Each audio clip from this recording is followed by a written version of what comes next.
Assalamualaikum warahmatullahi wabarakatuh. Kembali lagi bersama saya Intanur Sofiani dengan NIM C1B023087. Pada video yang kelima ini saya akan menjelaskan tentang performance review.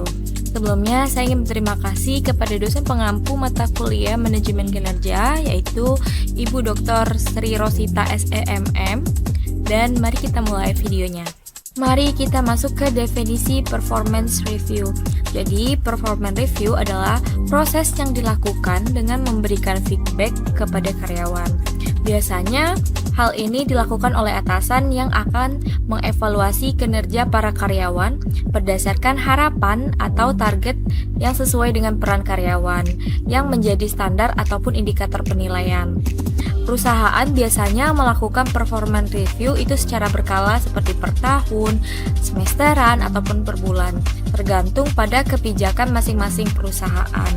Performance review itu tidak hanya membantu perusahaan saja, melainkan berlaku dua arah asal dilakukan dengan benar dan karyawan itu memahami tentang yang pertama, apa yang diharapkan perusahaan, dan yang kedua, apa saja tugas yang telah dilakukannya dengan benar. Ketiga, bagaimana mereka bisa berkembang, dan keempat, bagaimana tugas yang mereka selesaikan itu dapat mendukung dari tujuan perusahaan. Kita masuk ke tujuan dari performance review. Yang pertama, mengevaluasi kinerja karyawan. Pelaksanaan performance review yang pertama adalah untuk mengevaluasi kinerja karyawan. Evaluasi karyawan merupakan hal yang perlu dilakukan oleh setiap perusahaan untuk menghasilkan kinerja karyawan yang optimal, sehingga nantinya membawa dampak yang positif bagi perusahaan. Untuk dapat melakukan evaluasi pada karyawan, di sini perusahaan itu perlu mengambil langkah awal, yaitu mencari informasi terkait kinerja karyawan itu sendiri dengan melakukan penilaian kinerja karyawan ataupun performance review. Yang kedua, itu mendukung pengembangan karyawan, di mana performance review juga bertujuan untuk mendukung pengembangan karyawan. Hal ini dapat dilakukan dengan umpan balik ataupun feedback kepada karyawan, yang nantinya karyawan ini dapat mencari tahu area di mana saja yang mereka dapat tingkatkan keterampilan dan juga pengetahuannya. Hasil penilaian ini itu dapat dijadikan karyawan untuk dapat menyelaraskan diri dengan perubahan dalam tujuan jangka panjang organisasi. Yang ketiga itu meningkatkan produktivitas. Performance review yang dilakukan secara teratur dapat membantu perusahaan untuk mengidentifikasi faktor-faktor yang dapat meningkatkan produktivitas karyawan, sehingga perusahaan itu nantinya dapat memberikan umpan balik yang tepat dan melibatkan karyawan dalam perencanaan pengembangan organisasi yang dapat menciptakan lingkungan kerja yang membuat produktivitas itu lebih tinggi. Tujuan terakhir adalah mencapai tujuan organisasi, di mana performance review ini dapat membantu perusahaan dalam mencapaikan tujuannya. Dengan identifikasi kinerja karyawan yang baik, itu dapat membantu memberikan informasi area yang perlu diperbaiki, sehingga perusahaan dapat merancang strategi yang diperlukan perusahaan untuk mencapai tujuan perusahaan itu sendiri. Selanjutnya kita masuk ke manfaat performance review. Yang pertama, dapat mengidentifikasi, melacak, dan juga mempertahankan tujuan. Manfaat pertama dari performance review adalah mampu melakukan identifikasi berbagai hal yang jauh lebih mudah untuk diketahui oleh para karyawan, sampai apa harusnya yang menjadi tujuan para karyawan tersebut secara lebih teratur. Dengan adanya kegiatan ini, perusahaan akan mempunyai pemahaman yang jauh lebih baik tentang apa saja yang menjadi kelebihan dan kekurangan karyawan, hasil kerjanya, perkembangannya dalam kurun waktu yang terbilang singkat. Yang kedua itu mencegah miskomunikasi. Seperti yang sudah sempat disinggung sebelumnya, performance review itu mampu mempertemukan antara karyawan dan manajer secara langsung, sehingga kegiatan penilaian akan jauh lebih mudah untuk dilakukan, seperti membandingkan catatan dan memastikan setiap karyawan itu memahami apa yang harus mereka kerjakan di perusahaan. Bila sedari awal sudah terjadi miskomunikasi, lalu perusahaan tidak melakukan kegiatan pertemuan secara rutin, maka akan ada kesalahpahaman secara terus-menerus. Nah, untuk menghindari hal tersebut, maka perusahaan bisa melakukan kegiatan performance review berupa pertemuan yang sudah dijadwalkan secara rutin untuk memberikan pertanyaan atau mendiskusikan perkembangan karyawan. Yang ketiga, membantu setiap pihak agar terlibat secara langsung. Dalam perusahaan, peran penting tidak hanya dipegang oleh para petinggi saja, namun semua orang yang berada di dalam perusahaan tersebut. Karena karyawan adalah salah satu elemen yang menjadi perhatian utama di dalam manajemen SDM. Dengan melakukan aktivitas performance review, maka perusahaan akan lebih mudah untuk mengevaluasi terkait keterlibatan karyawan di dalam perusahaan. Manfaat yang keempat adalah menghilangkan tekanan. Jadi kegiatan performance review yang dilakukan di akhir tahun memang bisa menjadi satu yang menakutkan. Namun hal tersebut tidak seharusnya dijadikan sebagai tekanan pada karyawan. Untuk itu, cobalah membuat sesuatu yang mampu membuat ujian akhir tidak terlalu begitu menakutkan, sehingga tim manajemen dan karyawan akan mengetahui hal apa saja yang diharapkan oleh perusahaan. Tujuan yang terakhir adalah get insight. Jadi, manfaat terakhir dari kegiatan performance review adalah terjalinnya komunikasi penilaian secara dua arah. Hal ini sama seperti kita bekerja dalam tim, yang dimana akan membantu setiap karyawan dalam mencapai tujuannya. Mereka dapat membantu perusahaan untuk mencapai tujuan. Setiap manajer pun nantinya bisa menjadi seorang pemimpin yang lebih baik. Selanjutnya kita masuk ke jenis-jenis performance review. Yang pertama, penilaian tradisional. Penilaian ini dilakukan dengan berdiskusi bersama karyawan dalam pertemuan tatap muka untuk membahas kinerja mereka masing-masing. Biasanya, penilaian ini dilakukan berdasarkan periode kerja tertentu. Diskusi yang dilakukan berdasarkan pengamatan yang telah dilakukan atas setiap capaian dan setiap tugas yang telah dilakukan. Yang kedua adalah self-appraisal. Jadi jenis performance review ini dapat mendorong karyawan untuk bertanggung jawab dalam melakukan penilaian kinerjanya sendiri. Hal ini dapat membuat karyawan lebih bertanggung jawab dan mengetahui capaiannya sendiri. Juga dapat mendorong karyawan untuk lebih baik dalam memanajemen diri. Namun, hal ini juga tentu saja harus dilakukan pengawasan, karena karyawan tidak bisa dibebaskan begitu saja dalam melakukan penilaian kinerja sendiri. Yang ketiga adalah Employee Initiated Review. Melalui metode ini, karyawan diberitahu bahwa akan ada penilaian dari atasan atau manajer atas kinerja karyawan. Jenis ini hadir mengganti cara penilaian tradisional. Dengan metode ini dapat mendorong sikap dan motivasi karyawan dalam bekerja. Jenis yang terakhir adalah feedback 360 derajat, di mana metode ini dianggap paling objektif karena atasan ataupun manajemen akan mendapatkan feedback dari setiap komponen perusahaan. Penilaian bukan hanya dari atasan karyawan yang dinilai, tapi dari karyawan lain dan komponen yang terlibat dari perusahaan itu sendiri. Dengan begitu, masukan yang muncul akan banyak dan lebih objektif karena tidak ada subjektivitas. Selain itu, feedback yang masuk akan banyak dan dapat menunjukkan kesimpulan yang lebih meyakinkan terhadap hasil penilaian. Selanjutnya adalah langkah-langkah dalam proses performance review. Yang pertama adalah persiapan, di mana itu mengumpulkan data seperti laporan kerja, feedback dari rekan, serta catatan pencapaian dengan menggunakan tools pendukung seperti software. Yang kedua itu pelaksanaan review meeting yang dimulai dengan poin positif, yaitu akui kontribusi karyawan, lalu mendiskusikan area yang perlu diperbaiki dengan memberikan contoh yang konkret, bukan kritik yang umum. Lalu mendengarkan perspektif dari karyawan, apakah ada kendala yang dapat menghambat kinerja.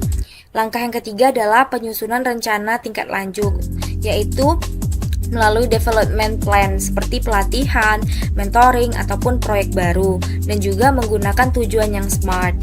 Yang keempat itu follow up dan evaluasi berkala, di mana menjadwalkan follow up sekitar 3-6 bulan untuk memantau progres.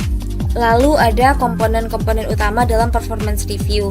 Yang pertama ada KPI atau Key Performance Indicator ataupun ukuran pencapaian target. Jadi KPI adalah metrik terukur yang digunakan untuk menilai sejauh mana karyawan mencapai target yang telah ditetapkan. KPI sendiri harus spesifik, relevan, dan juga terikat dengan tujuan bisnis. Yang kedua ada kompetensi assessment atau penilaian keterampilan dan perilaku kinerja. Penilaian ini mengukur sejauh mana karyawan memiliki keterampilan teknis ataupun hard skill dan juga perilaku kerja ataupun soft skill yang dibutuhkan untuk peran mereka. Aspek yang dinilai misalnya kalau hard skill itu kemampuan teknis, misalnya seperti penguasaan software dan analisis data. Kalau soft skill itu komunikasi, kerja tim, dan juga kepemimpinan. Contoh penilaiannya adalah seperti skala penilaian yaitu rating 1-5. Yang ketiga adalah goal achievement ataupun pencapaian tujuan yang telah ditetapkan. Jadi komponen ini mengevaluasi seberapa baik karyawan memenuhi tujuan yang telah disepakati di awal periode. Yang keempat adalah strengths dan weaknesses. Jadi mengidentifikasi kelebihan dan area perbaikan. Bagian ini membahas kekuatan atau strengths, yaitu keahlian atau kontribusi unik dari karyawan, dan juga membahas kelemahan atau weaknesses dari aspek yang perlu dikembangkan. Yang kelima ada development plan atau rencana pengembangan kompetensi, di mana rencana tindakan untuk meningkatkan keterampilan atau mengatasi kelemahan bisa berupa pelatihan formal seperti workshop ataupun sertifikasi, ada mentoring dan coaching, dan juga tugas baru yang menantang atau stretch assessment. Contohnya seperti meningkatkan kepemimpinan untuk tujuan pengembangan dengan aksi mengikuti program leadership. Selanjutnya adalah tantangan dari performance review. Yang pertama itu bias penilaian sering terjadi karena faktor subjektivitas. Favoritisme itu membuat karyawan yang dekat secara personal dinilai lebih tinggi meskipun kerjanya biasa saja. Ada juga halo efek yang dapat menyebabkan satu kelebihan karyawan itu menutupi kekurangan di area lain. Sebaliknya, horn effect itu membuat satu kesalahan menutupi seluruh pencapaian. Solusinya adalah menggunakan data KPI yang objektif sebagai dasar penilaian dan juga melakukan kalibrasi tim antar manajer yang dapat membantu menjaga konsistensi. Lalu melakukan sistem 360 derajat feedback yang bisa memberikan perspektif lebih seimbang karena melibatkan penilaian yang dari berbagai pihak. Yang kedua adalah perasaan ketidakadilan sering muncul pada karyawan. Hal ini terjadi ketika kriteria penilaian tidak jelas ataupun tidak dikomunikasikan dengan baik. Karyawan sering frustasi ketika menerima nilai rendah tanpa penjelasan yang konkret. Mereka juga merasa tidak dihargai ketika kontribusinya itu penting terlewatkan. Untuk mengatasi ini, perusahaan perlu mendefinisikan standar penilaian secara transparan sejak awal. Saat memberikan feedback, atasan pun juga harus menyertakan contoh yang spesifik dari perilaku kerja. Memberikan kesempatan kepada karyawan menyampaikan pandangannya juga penting untuk menciptakan rasa adil. Tantangan yang ketiga adalah tindak lanjut yang lemah membuat proses review kehilangan makna. Jadi banyak perusahaan itu berhenti pada tahap penilaian tanpa melanjutkan ke pengembangannya. Karyawan yang mendapatkan catatan itu perlu meningkatkan skill tertentu, sering tidak mendapatkan bimbingan lanjutan. Janji promosi ataupun kenaikan gaji sering terlupakan setelah evaluasi selesai. Solusinya adalah membuat rencana pengembangan yang jelas tentang timeline spesifik dengan menjadwalkan pertemuan follow up setiap 3-6 bulan untuk memantau progres.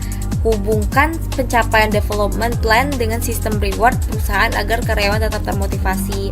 Yang keempat, performance review yang efektif itu membutuhkan komitmen yang berkelanjutan. Tanpa penilaian objektif, karyawan akan meragukan kredibilitas sistem, di mana tanpa keadilan dan transparansi, proses ini justru menurunkan moral kerja. Dan tanpa tindak lanjut, semua usaha evaluasi pun akan menjadi sia-sia. Kuncinya adalah menjadikan performance review sebagai proses dialog dua arah yang berfokus pada pertumbuhan bersama antara perusahaan dan karyawan. Dengan pendekatan yang tepat, performance review bisa menjadi alat yang strategis untuk meningkatkan produktivitas dan engagement karyawan.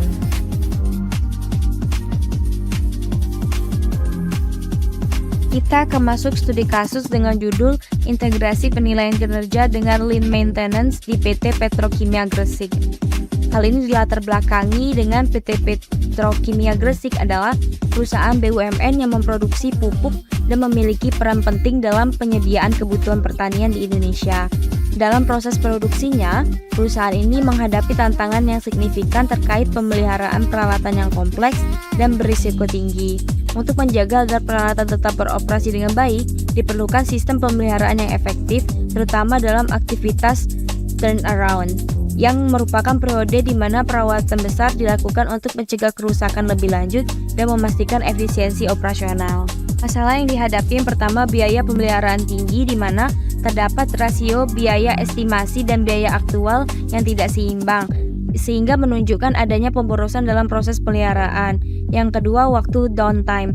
yang panjang di mana proses TA itu menyebabkan kehilangan produksi yang signifikan, mengakibatkan dampak finansial yang besar. Yang ketiga, kurangnya pengukuran kinerja, di mana tidak adanya sistem pengukuran yang komprehensif untuk mengevaluasi efektivitas aktivitas pemeliharaan sehingga sulit untuk mengidentifikasi area yang perlu diperbaiki.